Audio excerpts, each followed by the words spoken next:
నమస్తే. ఇన్నాళ్ళు నన్ను సపోర్ట్ చేస్తూ, ఎంకరేజ్ చేస్తూ మీ ప్రేమని నాకు అందిస్తున్న ప్రతి ఒక్కరికి కృతజ్ఞతలు.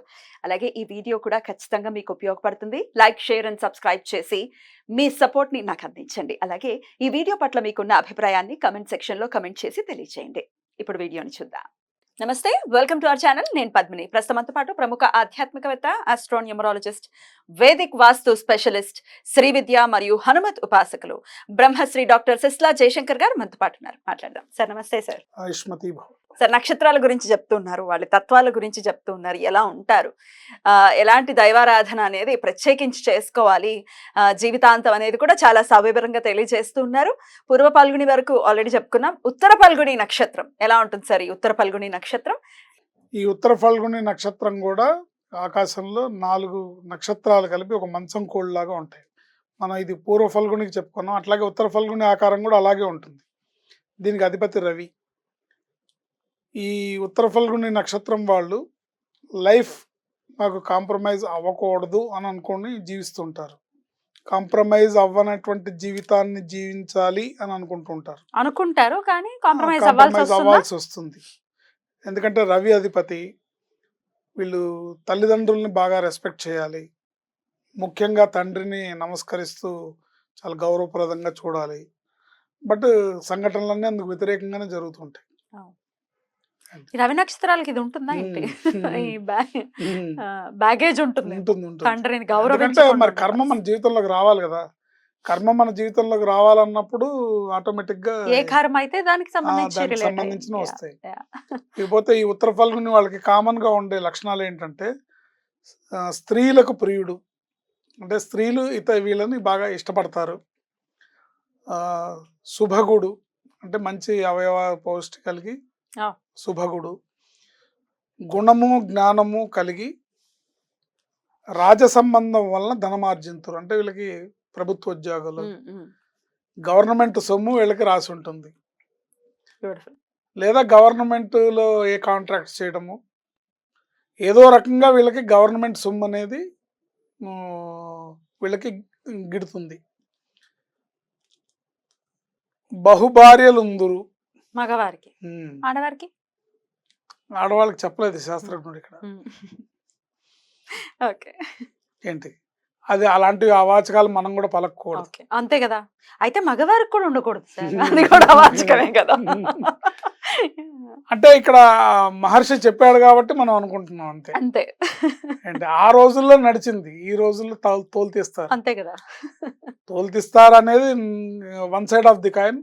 Other side of the coin ఉన్న పెళ్ళాన్ని బాగా చూసుకుంటే చాలు. ఓ జీవితం సరిపోదు. ఉట్టికెక్కలేనమ్మా స్వర్గానికి ఎక్కిన అన్నట్టు ఉంటుంది బహుభార్యలు ముందు అంటే. కాకపోతే ఆ మానసికంగా ఆ ఫీలింగ్ ఉంటుందేమో, ఆ నక్షత్రం వాళ్ళకి ఆ మానసికంగా ఆ ఫీలింగ్ ఉంటుందేమో. అది చెప్పు ఉండొచ్చు.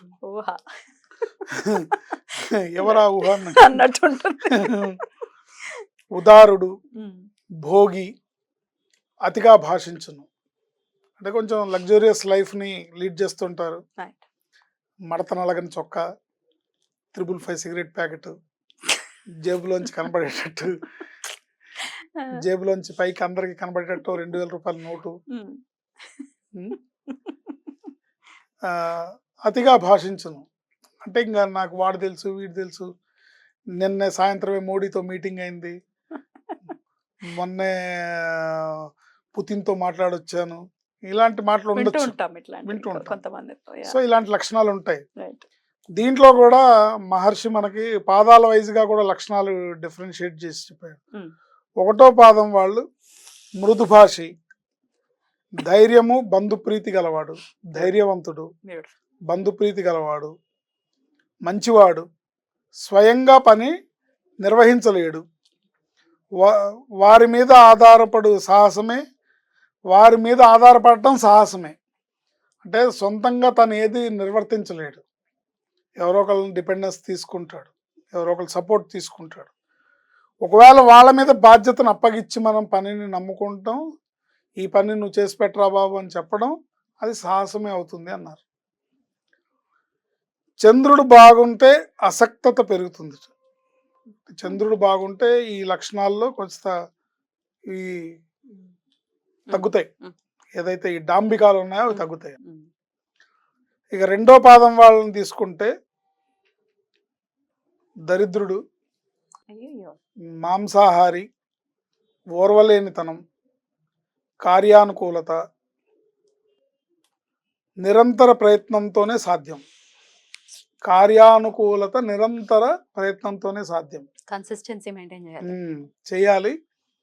ఒక పని అవ్వాలంటే నిరంతరంగా వర్క్ చేస్తేనే దాని మీద అవుతుంది వాళ్ళకి, లేకపోతే అవ్వదు. సో మొదటి మాటలోనే చెప్పేశాడు దరిద్రుడు అని. దరిద్రుడు అంటే ఏది కలిసి రాదు అని అర్థం తప్ప వేరే ఉద్దేశం కాదు. కలిసి రాదు, చేసే ప్రయత్నాలు కలిసి రావు అని. మూడో పాదం వాళ్ళు సత్యవచనుడు, పశుపాలికుడు, దైవప్రీతి గలవాడు, తమ ప్రతిభకు తగ్గ గుర్తింపు రాలేదనే అసంతృప్తి, వీళ్ళకి గుర్తింపు అనేది రాదు. చాలా తెలివిగలవారు, ఎదుటివారి సామర్థ్యాన్ని మాత్రమే గుర్తించగలరు, త్వరగా బయటపడరు. సత్యవచనుడు, పశుపాలికుడు, దైవప్రీతి గలవాడు, తమ ప్రతిభకు తగ్గ గుర్తింపు రాలేదని అసంతృప్తి గలవాడు, గుర్తింపు రాదు, చాలా తెలివిగలవాడు, మంచి ఇంటెలిజెంటే, కానీ ఎదుటివారి సామర్థ్యాన్ని గుర్తించగలరు. వాళ్ళు గుర్తించింది వీళ్ళు, అంటే మీ టాలెంట్ గుర్తిస్తాడు కానీ దాన్ని బయటపడ్డు, చెప్పడు, గుర్తించినట్టు బిహేవ్ చెప్పడు. అది. ఇక నాలుగో పదం వాళ్ళని తీసుకుంటే మాతాపితరుల వియోగం, తల్లిదండ్రులు దూరం అవుతారు వీళ్ళకి. కృతజ్ఞుడు, లక్ష్య సాధనే ముఖ్యంగా పెట్టుకుంటాడు, అంటే తన పని తనకు అయిపోవాలి, దానికోసం ఏ మార్గాన్నైనా సముచితమైన భావిస్తాడు. అంటే తను అనుకున్నది చేయడానికి ఏదైనా పర్లేదు, ఇదే రైట్ అని, ఇట్లా చేయడమే కరెక్ట్, నేను ఇలా ఉండటమే కరెక్ట్ అని సమర్థించుకుంటాడు.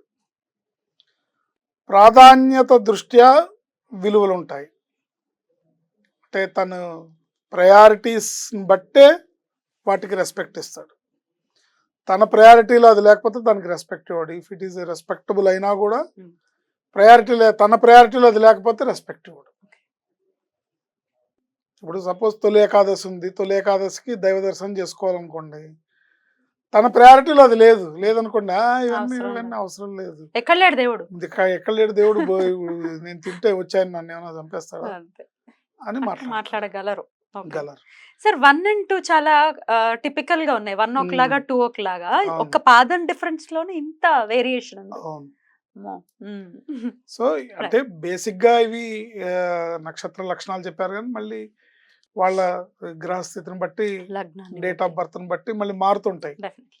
సో ఈ ఇంగ్రీడియంట్స్ అయితే ఉంటాయి, ఎంతో కొంత ఫ్లేవర్ 100% ఆ ఫ్లేవర్ ఉంటుంది, అది ఎక్కడికి పోదు. అది చేపను ఎంత ఉతికినా చేప స్మెల్ ఉన్నట్టుగా ఉంటుంది. వీళ్ళు శ్రీరామచంద్రమూర్తి ఆరాధన చేయడం,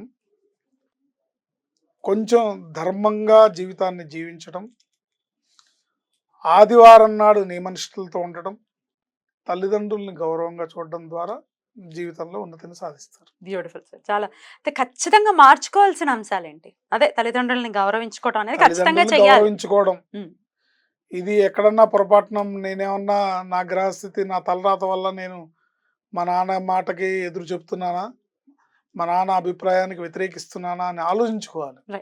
ఆలోచించుకొని సరి చేసుకుంటే లైఫ్ సెటిల్ అవుతుంది. నాకు తెలిసిన ఒక క్లయింట్ ఉన్నారు తిరుపతిలో, మయూరా హోటల్ వాళ్ళు, జయరామ్ చౌదరి గారని, వాళ్ళ అబ్బాయి కళ్యాణ్ కుమార్, కృష్ణ కళ్యాణ్ కుమార్ అబ్బాయి పేరు. జాతకంలో లక్ష సార్లు చెప్పుంటాను, నువ్వు మీ నాన్నకు దండం పెడితేనే సక్సెస్ అవుతావు, ఇలా తెలియదు అని. అది మటుకు చేయడు, మిగతావన్నీ చేస్తాడు, సక్సెస్ రాలేదు. ఎన్టీ రామారావు ఇంటికి అల్లుడయ్యాడు, ఎన్టీ రామారావు కుటుంబంలోకి వెళ్ళాడు, డైవర్స్. మొన్న చనిపోయాడు కదా నందమూరి, వాడి పేరేంటి, తారకరత్న సిస్టర్, తారకరత్నకు బావ అవుతాడు, తారకరత్న సిస్టర్ చేసుకున్నాడు. వేల కోట్ల ఆస్తి, వాళ్ళ ఫాదర్ పేరు చెప్తేనే టోటల్ రాయలసీమలో ఒక పెద్ద మనిషి అని ఒక పేరు, కానీ అలా నడవనివ్వట్లేదు, చెప్పిన విధానం నడవనివ్వట్లేదు. తండ్రితో విభేదాలు, తండ్రితో గొడవ, తండ్రి వద్దన్న పనులు చేస్తాడు. ఆయన కూడా భీష్మించి కూర్చున్నాడు. వీడిలా తగలడ్డాడు నేను అని మొత్తానికి టోటల్ ఎన్ని వేల కోట్ల ఆస్తులు నష్టం అంటే అన్ని వేల కోట్ల. షుగర్ ఫ్యాక్టరీలు వాళ్ళకుండా మూతపడిపోయినాయి. హోటల్ మూతపడిపోయింది. మయూర హోటల్ అంటే ఒక బ్రాండ్. Everything is gone. ఉన్నాయి అంటే ఇమ్మూవబుల్ ప్రాపర్టీస్ ఉంటాయి. ఉన్నాయి కానీ అవి అమ్మి క్యాష్ చేసుకోవాలంటే కూడా అవని కొడుకు దాన్ని దుర్వినియోగం చేస్తాడని తండ్రి దారిలోకి తగ్గడు. ఏంటి నా తండ్రికి కాళ్ళకి నమస్కారం చేస్తే కానీ నాకు పని అవుతుందని ఎన్నిసార్లు చెప్పినా కూడా అతను వినడు. మిగతావన్నీ ఇంకేం చేయాలి గురువు గారు అని అడుగుతాడు. అది తప్ప ఇంకేం చేయాలి గురువు గారు అని అడుగుతాడు. ఎలా చిన్న చిన్న పని గ్రాటిట్యూడ్ ఉండటం అనేది డెఫినెట్ గా ఒక చిన్న పని. అది ప్రారంధం నడిపిస్తూ ఉంటుంది కాబట్టి ఇంకా అట్లా అనుకోవటం తప్ప ఇంకేం చేయాలి. అందుకని ఆ ఒక్క పని చేస్తే అతనికి మిగతావన్నీ కలిసి వస్తాయి. కానీ ఏంటి ఇప్పుడు 50లో పడుతున్నారు, అయినా కూడా లైఫ్ సెటిల్ అవ్వలేదు. పెళ్ళి సెకండ్ మ్యారేజ్ లేదు, డైవర్స్ అయిపోయింది. ఏంటి మళ్ళీ నాకు పెళ్లి యోగం ఉందా గురువు గారు అంటాడు. సరే దానికి కూడా నేను చెప్పాను, ఈ పీరియడ్ నుంచి ఈ పీరియడ్ వరకు నువ్వు అసలు ఇంకో సెకండ్ థాట్ పెట్టుకొని ఇంకో ఆలోచన చేయకూడదు అని చెప్పాను. వినడే కుక్కతో ఒక వంకరలాగా చపల చిత్తాన్ని చూపిస్తే పర్మనెంట్గా రావాల్సింది రాదు. Right sir. డెఫినెట్ గా చెప్పినటువంటి విషయాల్లో మార్పులు తెచ్చుకుంటూ ఒక ప్రశాంతవంతమైన జీవితాన్ని గడపాలి అని అంటే ఎంతో కొంత మనం తగ్గి ఉండాల్సిన పరిస్థితి ఉంటుంది ప్రకృతికి. రైట్ సార్, చాలా అద్భుతంగా వివరించారు. కృతజ్ఞతలు. ఇక నెక్స్ట్ ఎపిసోడ్ లో హస్త నక్షత్రం గురించి మాట్లాడుకుందాం. నమస్కారం సార్. ఆయుష్మతి.